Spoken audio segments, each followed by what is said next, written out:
All right, we are live. Greetings, welcome to Obscuria Filmcast. I'm your host, Abram Kaplan. We are joined by Daniel Simon today, and obviously the illustrious Seth Michael May.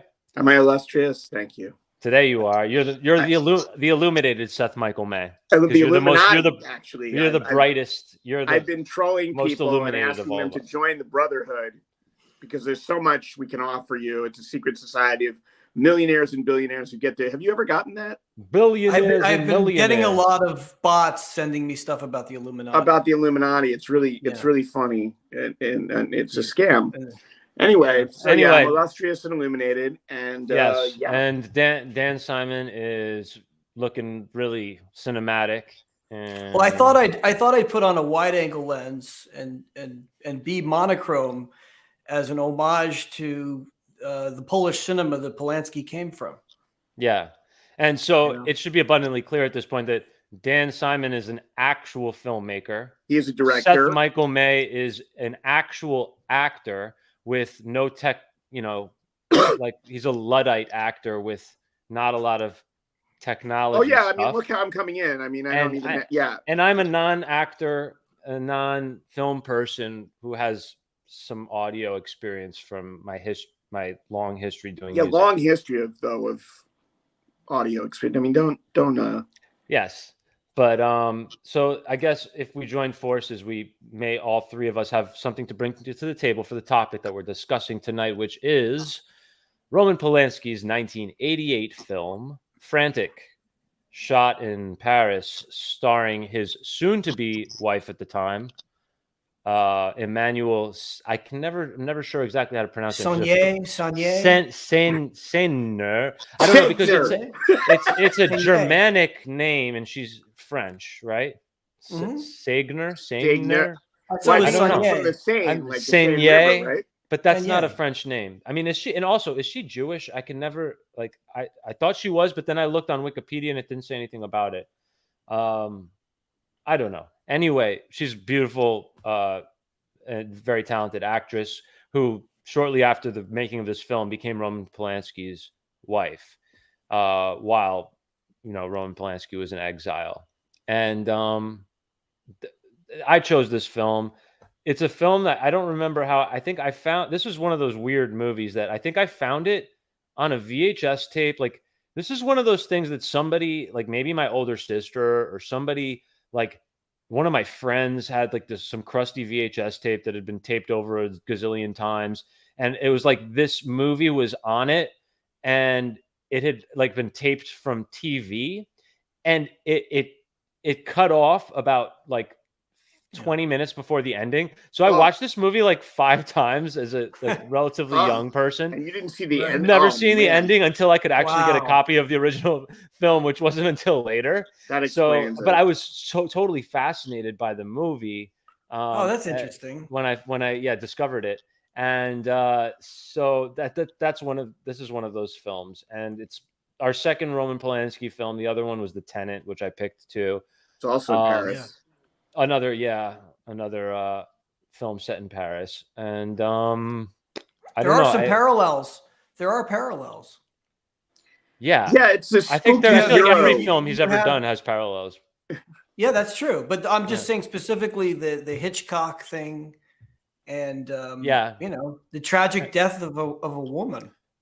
Yeah, absolutely. Yeah, and that's interesting. I didn't even think about that when you said that. Also, he always has a sort of Kafka-esque like person caught in the middle of some kind of crazy bureaucracy or some kind of some kind of somebody else's dirty laundry situation. We should tell people that their spoilers are, because that's right. Chinatown, and the suitcase in this movie. Someone else's somebody's somebody's always getting caught up in some shit that they were never intended to be caught up in. What are you saying about spoilers, Seth? Well, there's going to be lots of spoilers. Oh, that's right. We can't. No, we can. And we can, and we always do, and we used to give warnings, but we haven't in a long time. If you're riveted by the idea of seeing this movie, we gave something away. Stop it now. Okay, and now we're back, and yeah, she's dead. She's dead. You know who it was. Well, it's in a way, when you say the tragic death of a woman, you're kind of leaving the audience in suspense if they've never seen the film. Yeah, there's two. There's two possible women. Right, and right. Yeah. So we haven't spoiled anything. No, we haven't spoiled anything. That's why I wanted to jump in. No, I appreciate that, Seth. That was because a good there's call. The girl who jumped out the window in Rosemary's Baby or was pushed, and then there's Rosemary. There's always, then there's the girl who jumped out the window in The Tenant. Right. And then the guy dressed up as the girl who jumped out the window in The Tenant. There's a lot of jumping out of windows and falling out of windows. Can we just say, I know this is not Frantic, but I actually think Polanski's performance in that is really good. Polanski also jumped out the window. It is really good. It's Seth, really good. Remember how impressed you were with Roman Polanski's acting skills? Yeah. I love him in when he cuts Jack Nicholson's nose. Everybody loves that. That's my favorite performance. Yeah. There's a random story in The Pianist. You a nosy fella? Yeah? No? Yeah? Oh, God. Yeah? No? Yeah. What happens to nosy fellows? Yeah? No? He jumped out a window. He jumped out a window to show the actor how to fall out the window. Adrian Brody for in The Pianist. So, it makes you wonder how much shit if he actually did he actually see some shit like that? I mean, how much of the stuff in The Pianist did he actually see? I can answer that question. Yeah, thank you. God. So there's a Dick Cavett interview with Roman Polanski. I saw it. And he says, when he was in Poland, the Germans were across the street. They pulled up in a Jeep and they saw him. He was kind of walking in a field behind a farmhouse or something. And they just pulled out a gun and shot at him like he was a deer or a fox or a dog or something to shoot at. Like he was nothing, just like Michael Imperioli in Goodfellas. I mean, basically subhuman. It's subhuman to like soldiers just shooting at a kid in a field that has no tactical reason. I don't think they got radio the Germans weren't even supposed to. It was a big deal that they shot female snipers on the Russian front. That was against policy for the army, but they were so horrified that there were these females. So to be shooting at this kid who was running around homeless is kind of weird.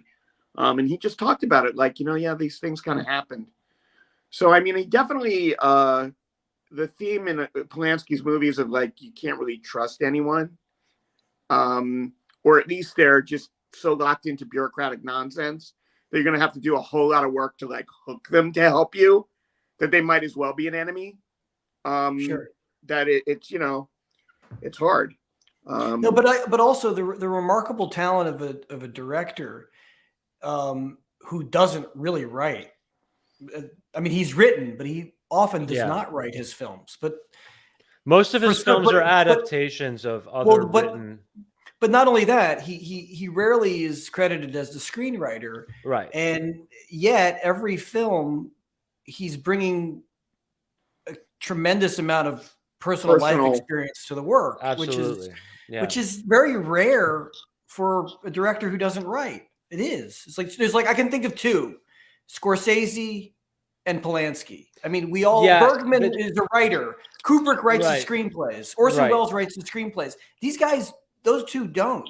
So, but I think that that's one of the things that in terms of particularly the way that Roman Polanski and Scorsese direct actors, they have very different styles, but they have very, very clear visions of what they want to see on the screen. Well, and they have it's the choice of material. That's the beginning of it. Hitchcock is the same way. Sure, Hitchcock is the same way. But I want that leads me into wanting to bring something up that Seth brought up as I guess one of the things that I was kind of preempting as one of his objections that I was expecting was that sometimes there's a sort of clumsiness to the acting because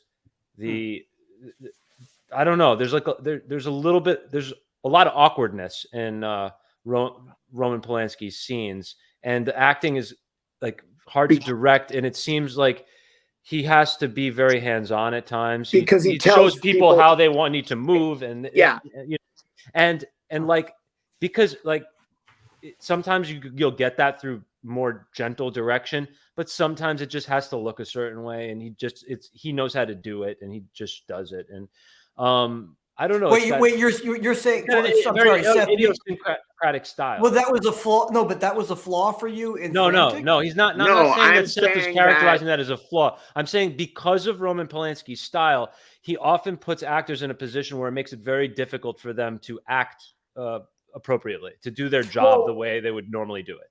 Well, I want to get into this later, but there's another reason for that. Yeah, Polanski comes out of the Polish cinema of the communist Poland, right? Right. There wasn't a lot of money to keep shooting takes. So you developed a directorial style where you could get the scene without coverage. And so therefore you can't use cuts all the time, to make your point. You'll see a scene in Frantic where there's a camera, it's a wide shot at the table, and the two CIA guys come to the table with Seigner and Harrison Ford. We're behind Harrison Ford. We're just on the CIA guys. The camera never cuts to the reverse shot of Harrison Ford. It sits there for about 2 minutes on these four. Now he's working in a system where he has money. He can cut to Harrison Ford, but he doesn't. He's learned to really make movies where we don't need the shot reverse shot to cover a mistake. And so a lot of Hollywood actors are not used to that because but it goes everything but hold on. Everything in Hollywood is coverage. Everything. Because it's the American tradition. The American tradition is coverage for one reason. The reason is in the old studio days, the director didn't control the movies. The producers in the editorial department did. So they had to cover the crap out of the scene. But there is an American tradition of this style of directing with guys like John Ford, who wanted more control over the film. That's exactly why he didn't want to leave. He didn't want to give the editors any wiggle room to fucking cut the shit out of his stuff and make whatever movie they wanted. So he had to get the takes. But what I'm saying is, with all due respect to like what you're saying, like. Yeah, it could be very well that Polanski discovered that this Soviet low-budget style of filming would serve him well in the future for that very reason. Absolutely, because that would allow him to have more control over the film. Well, not only that, you're forced to tell the story in camera. You have to stage and also probably more in sequence than your average filmmaker. Correct. And Spielberg had the same talent because of TV. You have to shoot fast. You have to kind of edit in camera. Yeah. But, there are a lot of great directors who shot the crap out of scenes. Yeah. And, we just sort of, I don't know, take it for granted that, that's just what they. But the thing is that that's not even what I'm talking about. I'm talking about a guy who tells you, don't touch your head like this. Touch your head like this. Oh, yeah. That's a European thing. I was also making that too.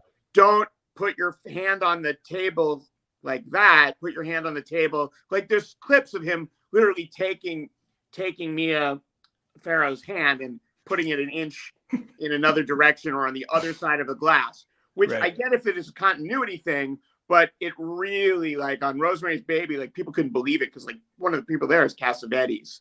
So it rubbed him the wrong way anyway, because he was hired to look like a method actor, which he wasn't. But he had that look of a New York sort of like, I'm not going to stand up straight. Let's be like a little bit fair to what he's doing there, and recognize that like in the case of a guy like Roman Polanski, the way that he composes shots, he's shooting everything like a painting, and he wants certain angles. He wants things to look a certain way. And if he didn't direct the way that he did, and if Stanley Kubrick didn't direct similarly the way he did, these films would not have the same kinds of aesthetic. Now, I can understand how absolutely frustrating that could be for actors. I know that people have nervous breakdowns. Yeah, they have nervous fucking breakdowns. Except Tom Cruise, because I think he signed on to be the only guy who is like, hey, if I can fall out of a plane and live, if they can do this, I'm going to be the guy who looks manic, even at take 109. I think that's when I look at Tom Cruise in that movie, it's like, what, we could do it again? Why? Well, there's money to burn. Yeah. Well, also he thinks that he's he's doing harder work than a guy in Afghanistan. He's quoted as saying that. So like, I think that was his thing. It's like, it's going to kill Stanley before it kills me. And it did. But that's just my one thing. That's my one thing on Kubrick is like, well, everyone looks exhausted. Everyone looks like they're on take 93 in all of his movies. Right. You know, but the other extreme is that the actor dominates the film and it's not his film. You know, like you have everything in between, and there's great movies. There's great movies with actors that take over, and there's great movies with directors that say, "Fuck you, actor, you're going to do it exactly the way I fucking tell you, and I don't give a shit how you feel about it." Which brings up my point that I think all of my favorite Polanski movies are when he's handled by a stronger producer, and he's not that to his own. Yeah, you mentioned that. You said I like when Bob Evans controls him. Yeah, but Bob Evans didn't control directors. I don't know. I don't get. Bob Evans had a vision. There's no question, but I don't think he controlled directors. No, he says in The Kid Stays in the Picture, he got to the point where he's a talker. He was like, "Come on, you Polak." Yeah, but none of us are there, so he could say whatever we want about it. Yeah. But I just know from reading several biographies and autobiographies that no one was happy on Rosemary's Baby, and Harrison Ford wasn't happy on this movie at all. Like is that really? He said it. I think hold on, let me look at my notes. I want to see. He had a retitle he didn't want it to be called Frantic. He wanted it to be called Moderately Disturbed. That's what he wanted it to be called. Harrison Ford wanted it to be called Moderately Disturbed? He suggested that Moderately Disturbed would have been a more appropriate title. That's a terrible title. And Roman Polanski wasn't it. No, he doesn't mean it seriously. He means look up the definition of frantic, and no one is frantic in this movie. That's what he means. Okay. Well, all right. Like they compare it to Alfred Hitchcock. Like Alfred Hitchcock has a movie called Psycho, but it's not about a neurotic. It's about a psycho. He has a movie called Frenzy. Well, it's a bloodbath. It's not about a guy who works at a fish market and cuts fish's heads off. And I don't know. I think I don't agree with Harrison Ford. I think it's pretty frantic film. Yeah. It's more a study in jet lag, which is kind of interesting. Okay. All right. Well, yeah. I guess you've never had your wife kidnapped I would be much more frantic if I had my wife kidnapped than Harrison Ford was. He was not frantic. Where's my wife? He walks through it like it's no big deal, dude. Well, so whose fault is that? You're saying that's Roman Polanski's fault? No, Roman Polanski. I don't think it's Roman Polanski's fault. I think the title. I think Harrison Ford's right, but I think you have to make a choice if you're going to make a movie that's a study of jet lag, like a Hitchcock film is a study of like Vertigo, or something like that, and then you have a plot in there, and that's something that Siskel and Ebert, who both called it a mess, but gave it a thumbs up because of that. They're like, yeah, it's really interesting. Like, I agree. I think, Seth, I agree. I think the title is like it's a clumsy choice. It does recall like it kind of like that never even occurred to me that this guy wasn't freaked out that his wife was kidnapped. No, that's not the point. I think what Seth is saying that the title Frantic kind of recalls a much more stylized type of film, like a Hitchcock film with a single word, like spellbound or frenzy and it's not that kind of movie. And I think that's a fair assessment that he could have come up with a better title that would fit the aesthetic of the film better. But I don't think that. But that being said, I don't think that this film portrays is incongruent with the plot in terms of the action. Well, first of all, Columbia Pictures released the movie. Who did it? Who released the film? In the United States. I will tell you in 1 second. I'm pretty sure it was Columbia Pictures. I could be wrong, but anyway, it's distributed by Warner Brothers. Okay, so Warner Brothers released the movie in the United States, probably internationally. I'm not sure, but the title. Sorry, go ahead. The title in the United States was different than probably France and a lot of other places. Yeah, the French title was French. So a lot of the time, these titles are designed for, you know, American audiences to get their butts in the seats. I mean, you know. Well, it's not a blame game. I mean, I'm not sure whether it was Roman Polanski's choice or not. That's irrelevant to, I think, the point that it doesn't quite fit, and that's a fair assessment. And films get bad titles all the time, and that's fine. But I defend the style of the film as being consistent with the very bizarre plot. Well, think about how hard it is to act a film like that. Well, I mean, this guy's wife gets. Sorry, go ahead. Let's talk about because let's talk about the romantic ambiguity in the movie. That's one of the best parts of the film. I agree. The fact that this hot young chick is like basically kind of weirdly throwing herself at him, and he never bites the whole time. There's that tension. Like everybody thinks that they're going to hook up, and there's these awkward moments where they're dancing with each other. I mean, that was some of those were some of the, I think, at least if I were Seth, that would be like those would be the scene studies I'd want to like revisit. No, and then I would cast someone other than Harrison Ford, where I think he's going to be unfaithful, or there's a risk, or I wouldn't make him study in sleep deprivation. There's just too much going on to play. I'll give you another example of there's a point where you have to go. You can't have a condition where the actor can't explore the fun of the condition. What's fun for the actor. And like in 12 Monkeys, Bruce Willis, who's a pretty good actor, is hit by a tranquilizer dart, but he can't play it. And the drugging of that should be the fun of it, and make it more difficult to the escape. And in this case, it's like, well, what is it? I mean, like, it's a study in the first part until he loses his wife is definitely a study, and it's the most interesting part in jet lag behavior. Like, it is actually really well acted. Yeah, it's really well acted. But then there's a point where you should go, well, he's got to drop it. And it's interesting because Harrison Ford isn't known for that. Like when you watch Harrison Ford do pain, like in the Indiana Jones movies, he's always keeping track of where he's been hurt prior, where most actors will go, well, now they broke my nose, so I'm not going to think about the bruise. Wait, so Seth, are you saying that Harrison Ford failed to adapt to the role after I think the all screenplay, the and I'm in agreement, Siskel and Ebert in agreement with you. You got three different, it's an interesting film, but it's a mess, and it's three different messes. So what are the three different messes? That the first part, up until he loses his wife, is a really interesting study in jet lag. And then what's the next mess? And then there's this search for the wife, which is an interesting look into the bureaucracy and how their hands are tied.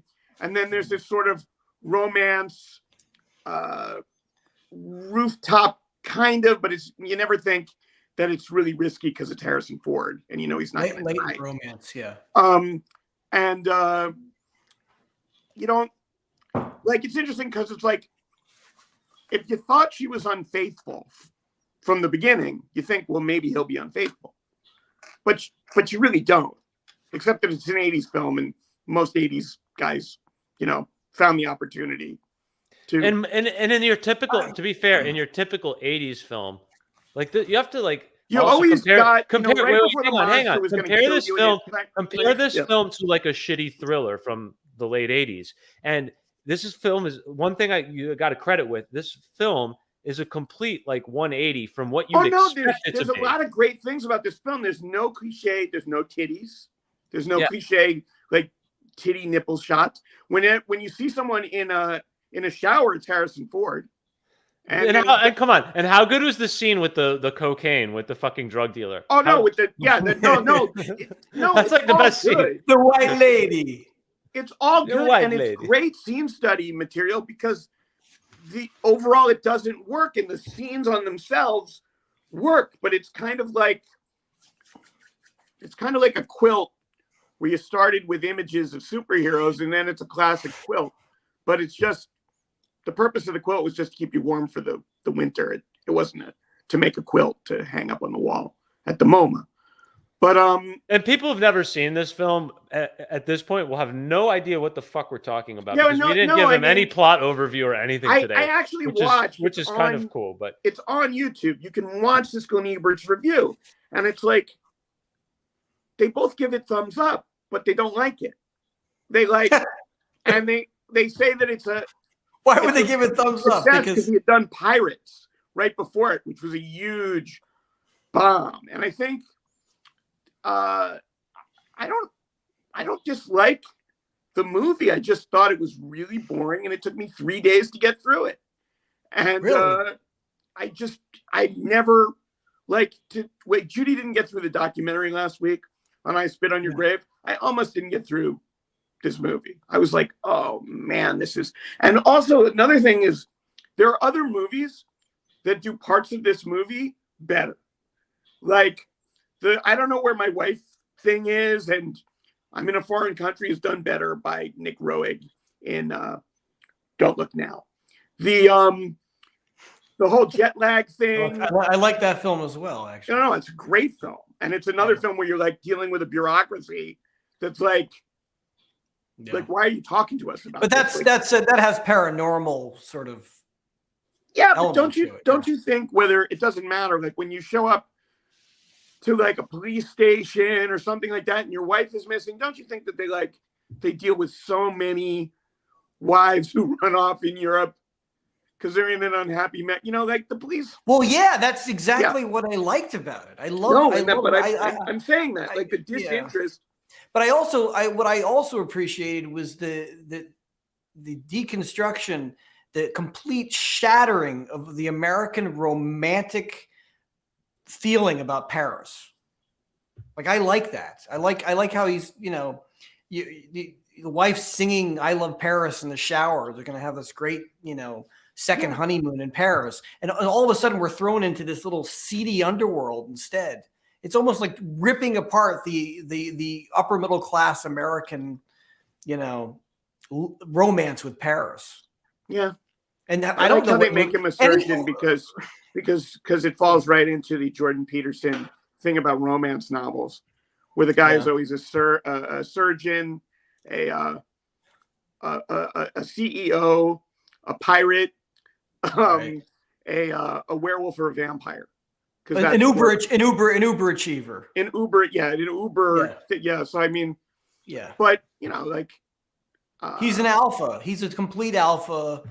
No, and this obviously this formula, like Harrison Ford liked a lot of it because it's picked up and run with forever after The Fugitive, which was much more successful. Like The Fugitive was after, you mean? The Fugitive was after this. It was in the 90s, and it's another where's my wife's killer? I didn't kill my wife. As opposed to he's a surgeon. I don't remember if he was a surgeon. Oh yeah, he was a doctor. He was a doctor. 50s. But I mean, they run with how brilliant he is as a doctor in the Fugitive, and and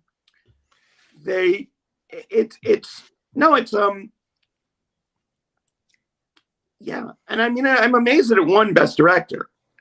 Did it really? No way. No, it didn't. It got nominated, but it didn't. It was nominated. Okay. Not that it matters. He won for The Pianist. Yeah, he didn't. This did not win any awards. What are you talking about? Harrison Ford announced the Best Director category in 2003, and 2003 was The Pianist. Yes. No, and that's an interesting thing. After all of the Harrison Ford, who's the all-American, the modern day Humphrey Bogart, whatever, is all of a sudden doing this Polanski film overseas after he's been exiled. That's really interesting. He obviously wasn't concerned that it was going to harm his reputation. That's fascinating to me. I can't figure that one out. It's only 1986. Like the real. When does the girl come out and say, "Yeah, my mother pimped me and I wanted it"? Yeah, but he was still under trial. People were still condemning. Yeah, but Polanski. there's no reason you can't. I'm just saying we didn't live in a society where every bad thing he did, like. But then Harrison Ford came out in the Oscars, and then in 2003, and then right. and I even visited him to drop off the award. Supposedly, it says on IMDb. Well, that's interesting. Yeah. I also love the moment where the dance scene is so weird, but I also love the fact that Morricone's score is great. Oh, fantastic! And then it's broken by that song, "I Say Yeah, I Say Yeah, Yeah," and she turns to Harrison Ford and she goes, like he's the oldest man in the world, like this is her dad, and she's like, "I hate this music," and then she gets up and dances, and she would be alone, but these other surgeons, these doctors who are drunk on champagne are like so he's got to get away from there, and then they end up dancing to it. But I always feel like when you're a pop star, like how do you feel when your song is picked out to be like said by the main characters that they hate this song? They hate this song, yeah. Like, I mean, I guess you laugh all the way to the bank, but it's funny that wait, that's not the song that he's on when he's talking to his daughter and it's on the background. That's not the same song, right? No. That's the pop song. The pop song that's playing after the song that's playing, that's the Grace Jones song. First is a Grace Jones song, and then this sort of cheesy song comes on. Disco. There's like a French disco. It's like a French thing. Yeah. And I mean, maybe someone wrote lyrics to a Morricone, and that's a Morricone song. But it's funny that, like, but anyway, then the movement that she does, like, I don't know why. I mean, maybe this isn't a favorite of Tarantino's, but the movement that she does dancing with him is so weird. Like, she's very awkward. She's not a good dancer. She's not a good dancer, but her back is so flexible. I wonder if Tarantino was influenced by that in like Pulp Fiction? Fucking Pulp Fiction. He says what he's influenced by. He's influenced by a French movie from the French New Wave period, and he breaks it down. Like, there are interviews all over YouTube where he says what moves he stole for that dance.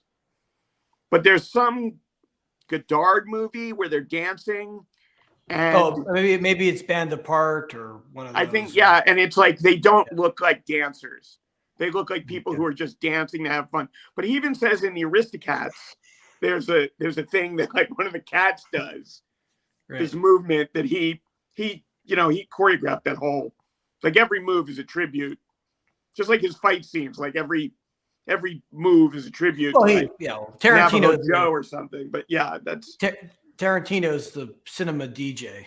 But I mean, this is funny also because, like, if you just look, like, Harrison Ford, like, has this perpetual, and granted, like, he's a weed espresso actor, like that's his method. He likes to do a shot of espresso right before each take. You have to tell the story about Alan Arkin. I didn't hear that from Alan Arkin. I just, somebody told me that the man was,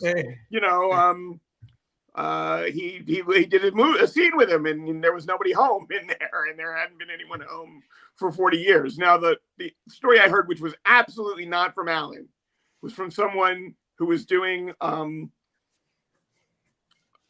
their friend's brother produced a talk show. And Harrison Ford was a guest on this talk show. And they went to his dressing room, and there were lots of Kit Kat bar wrappers. And the smell, a very familiar smell to us all in New York City right now, skunk in the room. But this is no secret. I mean, like Indiana Jones 2, he was taking a rice steamer or something into his hotel because he ran out of papers. So I mean, he's been a notorious pothead for like most of his career, right? Yeah. Like epic, like smokes like a chimney, right? That's what's been said. And then every now and then does shots of espresso to counteract it and really be in the take. But wow. I think that, what's the movie where he goes into the jungle? Mosquito Coast, I think, is my favorite. I like that movie of his. But we should do Mosquito Coast because nobody likes Mosquito Coast. What do you mean nobody likes Mosquito Coast? The my mother public hated Mosquito Coast because they thought Indiana Jones or Han Solo was going to bring his family into the jungle and survive. Yeah. And that's the only movie until they killed Han Solo in the new Disney Star Wars. Andre Gregory was the only guy. Andre Gregory and Adam Driver are the only guys in the history of film to kill Harrison Ford, which is another problem with this movie because I'm watching it and I'm going, well, I know it's Harrison Ford, so nothing's going to happen to him. Right. It also reminded me of, speaking of Alan Arkin, of Wait Until Dark because of the mixed up suitcases. Like in Wait Until Dark, she ends up with the heroin. The heroin. I don't think I've seen Wait Until Dark. You've never seen Wait Until Dark? No. Where the heroine ends up at Audrey Hepburn's house and she's blind? I don't think I've ever seen Wait Until Dark. I'm embarrassed. He's a master criminal and he wants his heroin and she doesn't know it's there. I've never seen it. Hidden. No. Oh, dude. Yeah. Okay. I'll have to watch it. You got to do that. Yeah. But anyway, yeah, I mean, I didn't dislike this movie, and I don't dislike. I just will never see it again. You didn't dislike it, unless I have to get credits. Dude, you just spent like the first 25 minutes. You couldn't get it took through you it. 3 times to get 3 it's seasons boring. to get through it. It's a boring movie to me. But you just said you. Okay, so and I found just and I own it. Own it. That you hard to get into too. Just own that you really dislike this film. Did you enjoy the movie? Come back in a few weeks and tell us that there's something about that movie. It really stuck with me. No, just I'm like the last time we watched. I like it in 3 acts. Right. As 3 different films, just like I like a lot of the things in the Tenet. Like, I think if someone made a music video on the set of the bathroom in the Tenet, I'd be fascinated. I'd be fascinated if like Sting in his days in the police were doing "I'll Be Wrapped Around Your Finger" and there were hieroglyphics all around the toilet and a guy dressed up and Roman Polanski dressed up as a woman. I think I'd be but right. Yeah. Let me I had a few problems with Frantic. There's plenty of problems. Guys, there's plenty wrong with this film. Okay. And this is Obscuria Filmcast where we do movies that have a lot of things wrong with them most of the time. Okay. Now, going back to the Tenet, I think the Tenet is there's something very different about that in the sense that, it's hard to get through, but in a different way. This film is hard to get through because it's like a suspenseful film, and the storyline makes you want to know what the fuck happens next and what the hell's going on. The Tenet is just like so weird, and there's just so much strange shit happening, and the style and the shots and the set designs are so and the bizarre Kafka-esque nature of everything. You just want to like know what happens next because something really fucking strange and messed up is gonna happen. I don't know how like that wasn't very I mean, that wasn't like a super profound difference, but like I don't know. It's just like this isn't it's as weird as any Polanski movie is weird. The Frantic film, but like the Tenet is just off the walls weird. And the Tenet is like, and it leaves a taste in your mouth. Exactly, and it does. Have you ever seen Repulsion? I've only seen snippets of it. There were so many other films. That's in the same. It's in this vein as the Tenet, but it's it's the woman. It's almost like the woman alone. Yeah, the woman goes crazy in her apartment. Yeah. It's what they consider the apartment trilogy. Right. That's one of the few early films of his I haven't seen. I've seen like everything from other than that, from Knife in the Water, I think like through the 70s. Right. What was what was the other film we were discussing about? Bitter Moon. That's another one that is kind of obscure. That Peter a lot of people. Yeah, Peter Coyote and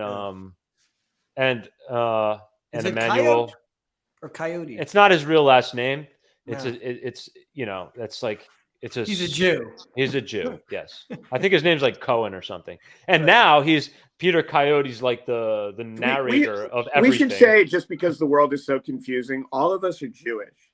So if you're watching this and you heard the way we just said Jew, it's only out of tribal respect. Yeah. Oh, exactly. No. I didn't even think of that. Yeah. Wow. Well, now you've got so many wackos over there talking about how great Hitler was these days, and it's becoming mainstream. We have to set the record straight that when we say Jew, we're Jewish. We mean, but we're talking. People. We're also talking about a Jewish director and a half Jewish lead actor. Oh yeah, that's right. No, not that it matters. Harrison Ford is halakhically Jewish. Yes, he is 100% a Jew. He actually in interviews has broken down his actor personality based on his father and mother. It's a split personality traits because of his Irish father. The action all comes from his Irish father, and the emotion and worry and tension and care and concern for how he comes off and the eventual. I don't know what to do with this anyway, and retreat from it he says is all from his Jewish mother. I actually heard an interview where he talked about that.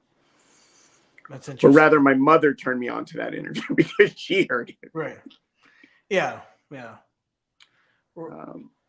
By the way, I have to correct myself. Polanski did collaborate on this screenplay, so that's interesting. He did. Yeah.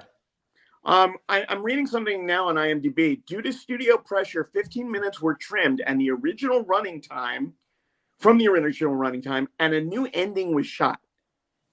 So maybe that's one of the weakest parts of the whole film for me. Actually, if we're going to talk about the film's weaknesses, is the ending. The ending, yeah. And I almost kind of wish. I might not have ended up loving this film. This film might not have made that much of an impression on me if it hadn't been for the fact that it took years before I could actually see the last 15 minutes of it, because I watched it taped onto VHS tape and it cut off before the ending. The ending, when I finally did get to see it, was quite a disappointment.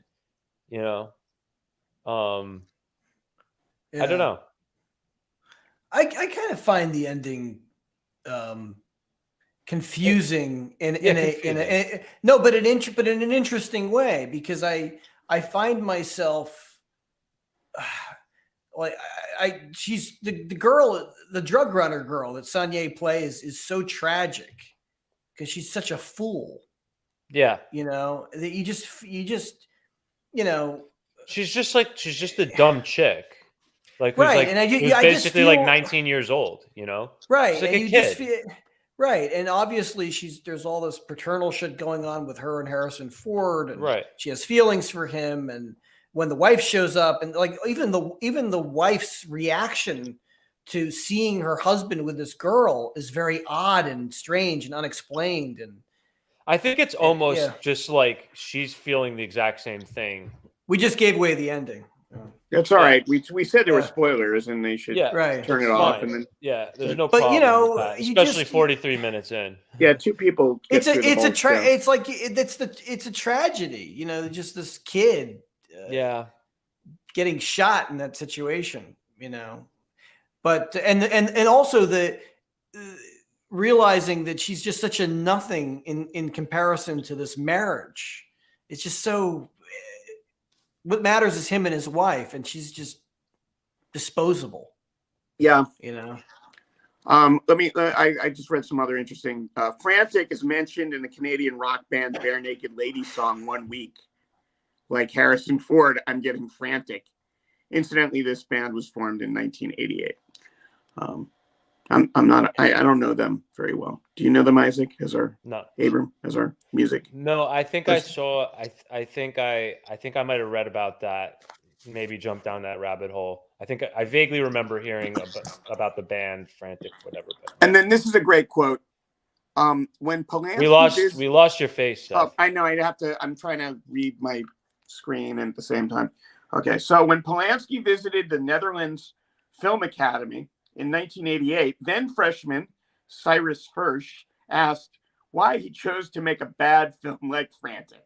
See, I'm not the only one. and at least I'm not a college freshman. Polanski replied, "A human can be like a river, wild and energetic at first, but eventually drying out." So, I mean, I'm not. I don't know, man. So he knew his movie sucked. I don't think he knew I don't think he knew that it sucked, and I think there's so many constantly mediocre films, right? This is like a film now. Okay, you know what? I'll be honest with you. Like, this is a film that I thought I loved, but now I think you've like convinced me that I don't love it. No, it doesn't suck. But now I have to go see it again. I'm like, I don't love it. It doesn't suck. Seth, you can learn made me fall out of love with this from watching this movie. You can learn a lot from this movie because look, you need to start saying a bunch of all the good things about it and what are all the things you can learn about it from it. I mean, all the scenes are, you can pull them out and they're great scenes.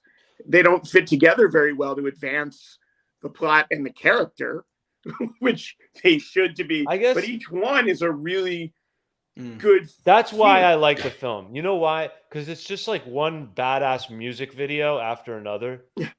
like I mean that in terms of, even if there's not any kind of like song going on, it's just actual score. Yeah. Mm. The way it's just like some weird little funny, like each one of these scenes could be like good a cool music fucking video. It's good filmmaking. Exactly. It's great filmmaking. Yeah. But as a story, it's not coming together. But it still actually strings together and makes a story. Yes, it does. It's a little haphazard. But the problem is in that stringing together. That's where your problems are mostly. Like, you don't really have any problems with the craft of the acting or the shots or the direction. That's not your problem. That's the problem. No, Seth is right. I kind of like everything about this film except the film as a whole. Right. That's interesting. I like every single thing about it. I love the weird acting. It could have been, it's disjointed as it is. I like the writing. I like the scenes.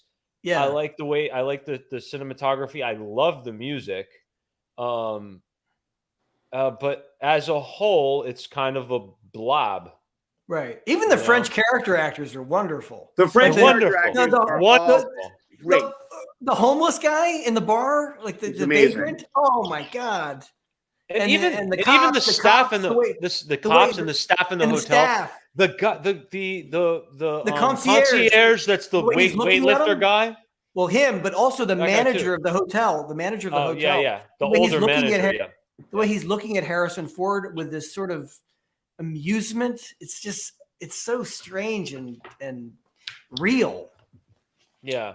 The Indian character actors who are playing other doctors who recognize him from like a for the convention. From a convention it just, and the way one of the doctor's wives gets like really like she's really turned off by the fact pissy with him about the fact that he's with that girl, and when he also spills their champagne too. Yeah. Well, no, that was a different moment. You're talking about the bar. We're talking about the airport. In the airport, when that other doctor, yes. By the way, is a famous character. Yeah. That famous character. And then you also do have the nightclub scene with the Arabic, Indian, Arab. Were they Indian Syrian. or Arab? I think they're Indian. Syrian. I think he's a Syrian guy, right?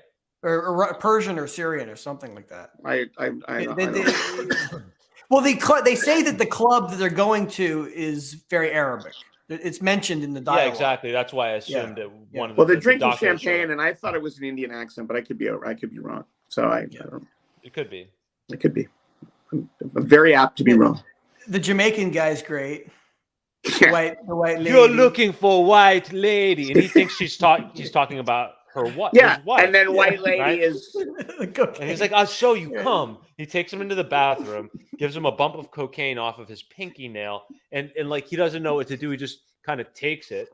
And he does. He's like washing his nose out with water, like he's the Well, I mean, he's a surgeon, so obviously, he knows what he's doing. He knows what he's doing, but I mean, it's like cocaine must be one of the most unpleasant drugs to do if you don't want to do cocaine. Like even a bump of it, must be. Can we talk about Harrison Ford's performance, which I think is really good? I know Seth disagrees. I don't. I just wasn't. I mean, it's good. I mean, it's not really as compelling as other Harrison Ford performances. But it's the beginning of Harrison Ford doing real acting. Like prior to Frantic, he's kind of, Raiders. He does Raiders. He had a small part. It's the fucking first film where he's not given a damn layup, Right. Is this before or after Mosquito Coast? Before. I'm pretty sure before Mosquito Coast. Is this before the let's fact check. Let's when was The Fugitive? I think you're right. The Fugitive is in the 90s, and I think Mosquito Coast is in the early 90s, late 80s. And also another thing, I like watching, your typical No, Mosquito Coast might be 88, guys. It might be because River Phoenix is in Mosquito Coast. We got gadgets to figure that out. Yeah. But Mosquito Coast was 86. No, this Mosquito Coast was before. Mosquito Coast was before Frantic. I'm wrong. So Mosquito Coast. By the way, I'm really wrong because Witness was really the turn for him, and that was 85. Right. Yeah, but I think the beginning of this Screw You Hollywood period. I'm just going to be. Is Blade Runner? No, I don't think it is. I think it's after Mosquito Coast. I think after the criticism of Mosquito Coast, he was like, you know what? I'm just gonna. I don't care. I'm just gonna. Yeah. I think that's when he kind of was like, if you need an archetype this badly, I'll give you the archetype. I think there's a problem with a certain kind of leading man who looks like Harrison Ford or he's taking all the women. Looks like George Clooney. No. Yeah, I know. It's a particular kind of look. It's a rugged man with a deep, gravelly voice. It's just too Hollywood. You know what I mean? There's a thing about having that kind of look and presence. Not anymore. Okay, whatever. In that time, then, for all time up until whatever point, that has been the thing. And so, for looking at this snapshot of time, I think there's something really magical about the incongruence of having a guy that should only be doing Gary Cooper type of roles, who plays fucking weird roles and who's always kind of been a little weird, even though he should have just been another George Clooney. Well, the thing is, Isaac, is that am I supposed to call you Abram because you're Abram here, or Isaac? You can call me Abram or Isaac. Okay, they're both my names. That they're actually. Can I call you H? No, Dan. The thing is, there always was some strange experimenting with performances in Hollywood. Humphrey Bogart, when he did Treasure of Sierra Madre, that was a break from his. He goes mad in that movie. Yeah, I know, but that's not what most people think of as Humphrey Bogart. No, I know, but that's his greatest performance is his Treasure of Sierra Madre. Fair enough. And Humphrey Bogart had other moments like that. But what I will say, Harrison Ford, I guess what I was trying to say is that he's been a little weird from the get-go. It's not like he had that look and they typecast him and then he broke into this other stuff. He's always been kind of offbeat from the start. What was the first major film he did? Was American Graffiti, right? I mean, that's right. Yeah, and he's kind of that's a fucking weird role. And then even the subsequent films, even Star Wars, he's a drug dealer. It's a fucking exactly. It's edgy. Yeah, he's always had it's like if you grew up in the 90s like I did and never saw those older Harrison Ford films, you would think, oh, he's just your typical blockbuster leading man. But the thing is, it's one thing to go from, it's one thing to go from the straight Hollywood leading man to these offbeat characters, but it's another thing to have that super straight Hollywood look, enter the film industry doing all these super offbeat characters, and then go into there's also something incredibly nerdy about Harrison Ford. Well, right. Well, you have to be in order to pull that off. Yeah. Right. I mean, and one of the things I love, why I think Harrison Ford is the greatest action star in American film history, is that when he's going through the action, he looks terrified. And so he also And that helps you identify his neuroses. Like you identify with it when you see his eyes in the Indiana Jones movies. He's about as he's facing something that's going to kill him. Nobody does that anymore. We should talk about this. No, I know. Not just the fear, the pain. Yeah. Like Indiana Jones, and not just fear, he'll panic. burn his hand. Fucking and then he'll punch someone with the burned hand. And now his hand hurts twice. Most actors can't even do that. Like they're like, oh, my abs hurt and my hands hurt. Right. Two different ways. And I'm like he does it. Yeah. I know. That's what's really great about it. It's like my dad, but he could never do that on camera. That's why when Marion says, is there some place that doesn't hurt? Like where she can kiss him?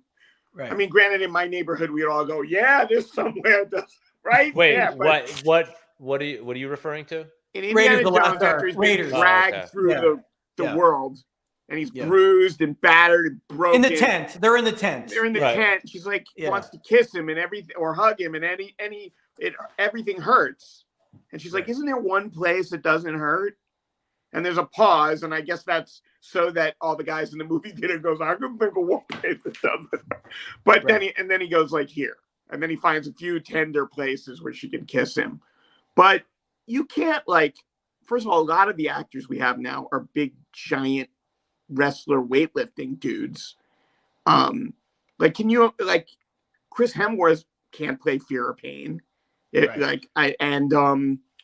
Trying to think. But those guys are not even cast as humans anymore. They're cast as Greek gods. But even someone who's not supposed to have that many superpowers, like Scarlett Johansson as Black Widow, her recovery is insanely fat. Like she gets hit 9 times and she kind of but she gets up. There's but that's the aesthetic of the writing style nowadays. It's what I meant by Greek gods is that these people are superhuman.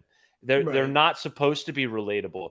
It's not about their humanity. It's about their superiority. Their godlike. Yeah, they're super. They're super ubermenches. I think it's also because we live in a less physical culture, and people don't realize. Rogan talks about this.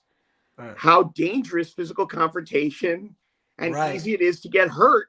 Right. I was reading this thing on Quora. Well, that's why we have two kinds of films. That's why we have two kinds of characters. We have the gods and we have the zombies.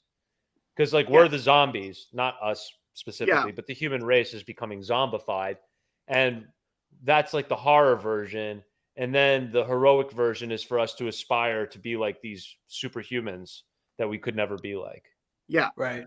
So that's why I can't watch a lot of action and franchise, Marvel films, is that I don't relate to what's on screen because I don't there's no humanity, there's no physical well, that's why the only good ones now are the farcical ones, and that's why the shows like The Boys have become so popular. I don't know that. You're not familiar with The Boys? Really good. You should watch The Boys. You'll love it based on what you just said. Which, if you can't enjoy the Marvel franchise anymore, which I can completely understand, this is anymore. I don't know if I ever did. Okay, fine. So this is basically the premise of this series: is that what would superheroes really be like in real life? Well, they'd be a bunch of fucking assholes, degenerates.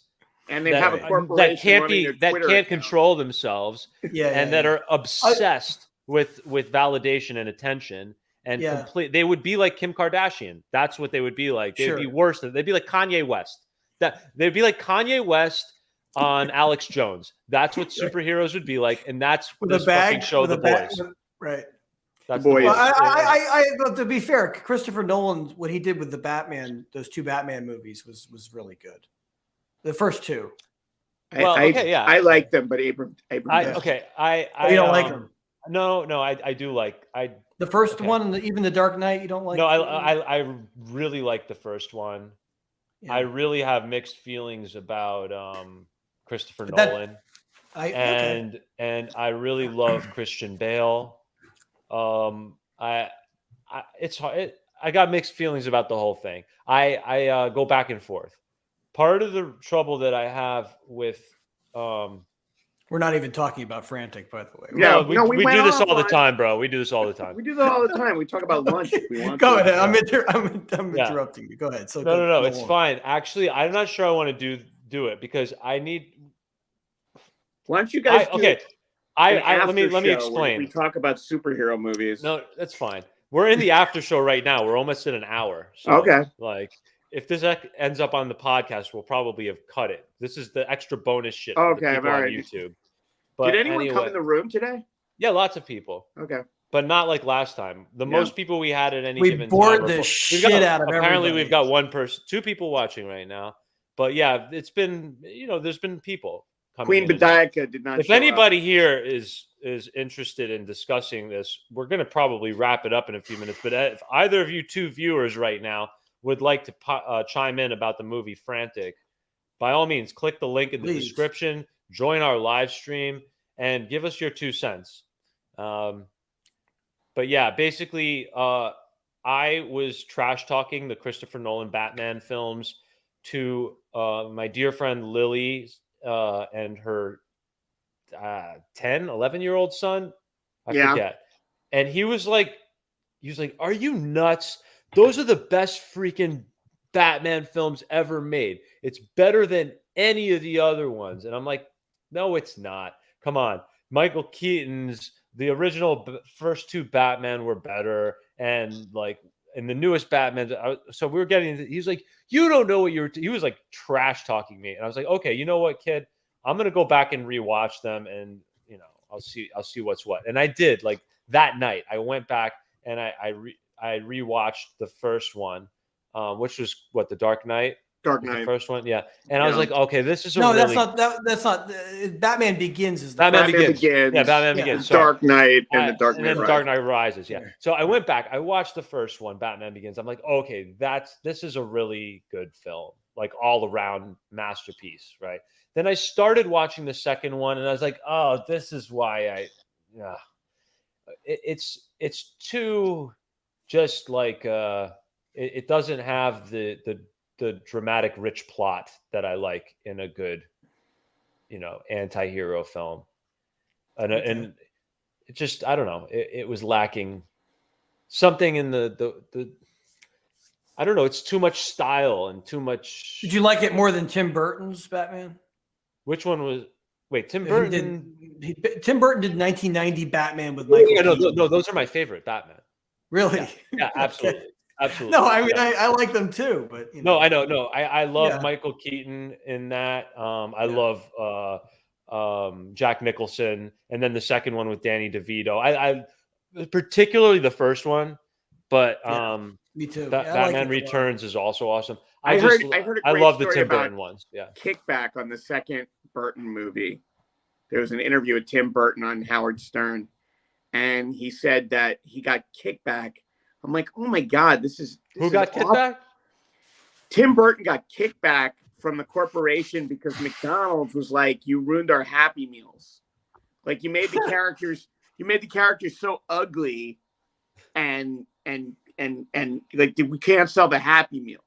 I remember those toys. This is coming from the people who invented the Hamburglar and Ronald McDonald and all these weird ass looking creatures. Yeah, I guess they were upset that Danny DeVito's like penguin character wasn't cute and like couldn't put it next to your what you're saying. Okay. French fries and your big shake and enjoy yourself. I mean, they did really make him as hideous as you possibly could make the penguin.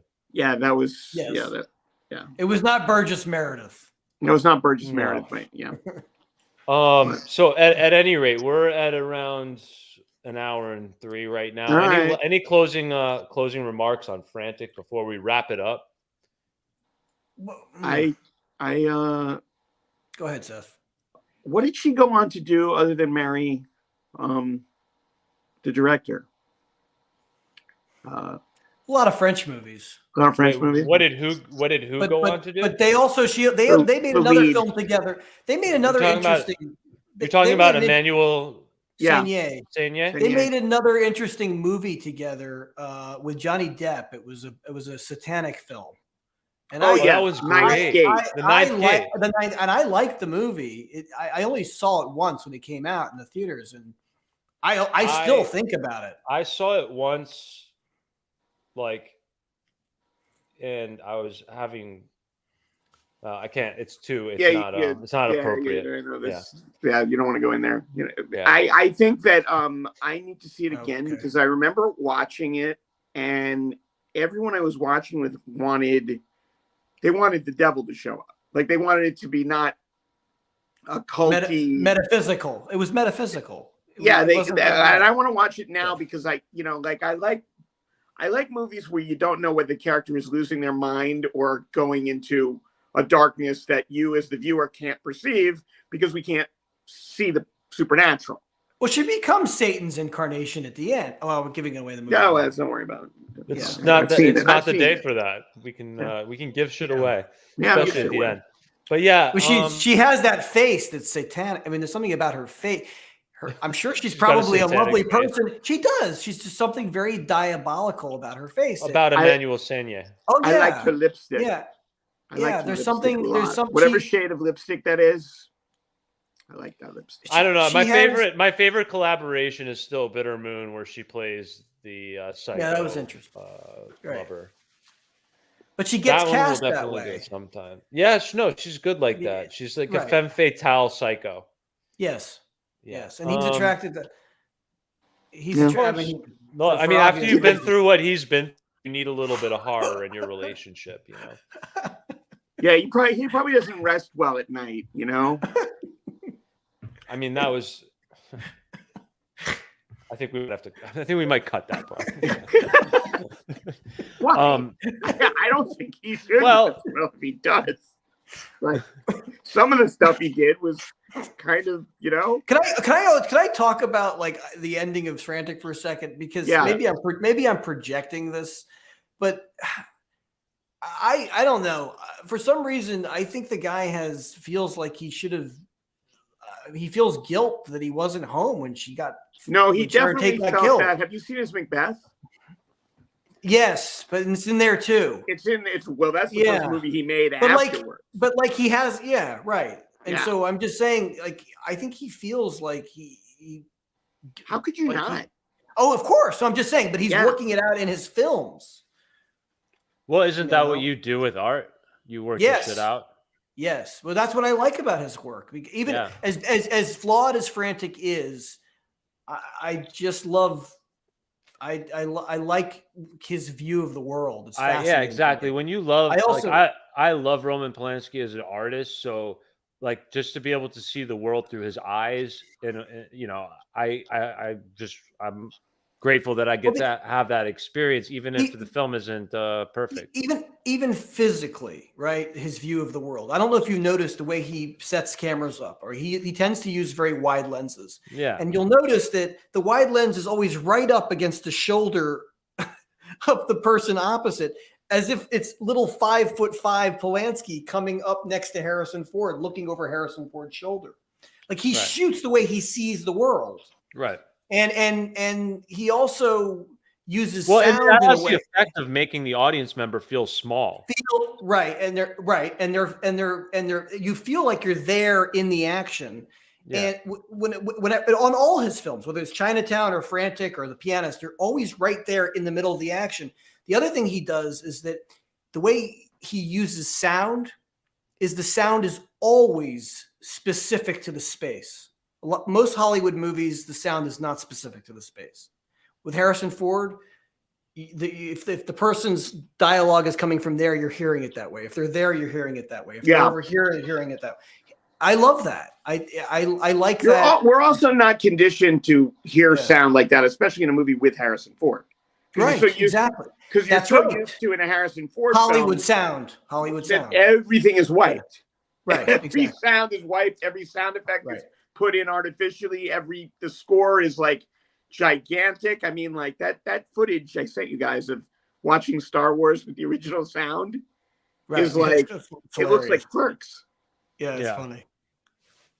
Suddenly it looks like Clerks, man. Like the without the score and with the actual like clicking of metal and crumpling of paper sounded like you're just like, what is this? Yeah. Right. Yeah. So guys, do we have a film for next time yet or not? I was thinking of something, which of course now I can't remember. It doesn't matter because you know what? We're going to discuss it. We're going to end this. Say goodbye to the audience. We're going to discuss that, and we'll throw that up. The next film that we're going to do will be premiere. The preview will be up this week. And really? Cool. Yeah, I'm going to try to get them up early now so that they're there the whole week for people to see what's coming next. Cool. All right. So guys, thanks for tuning in. Peace out. We'll see you next time. Thank you. Cool.